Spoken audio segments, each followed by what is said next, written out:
Here are your 2 minutes of pro football history as presented by the Pro Football Hall of Fame. The average height of an NFL player during kickoff weekend 2012 was slightly taller than 6'1". That figure, interestingly, comes quite close to splitting the difference between the tallest and shortest players ever to compete in the National Football League.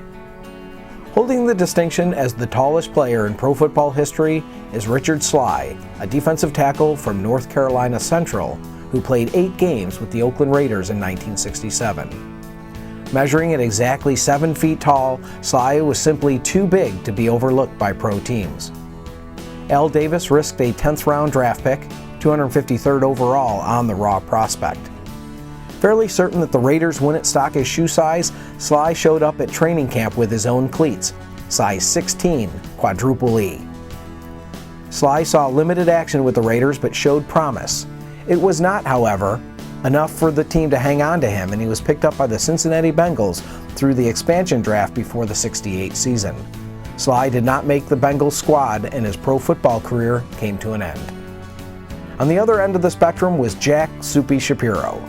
The 5-foot, half-inch back out of NYU played for the Staten Island Stapletons in 1929.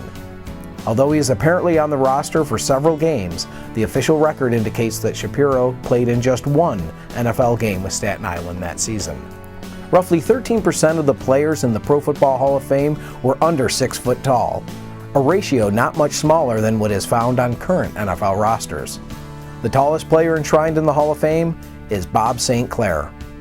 The 6-foot, 9-inch offensive tackle starred for 11 seasons with the San Francisco 49ers during the 1950s and early 60s. Not surprisingly, Bob also chipped in on special teams, and during the 1956 season was credited with 10 blocked field goals.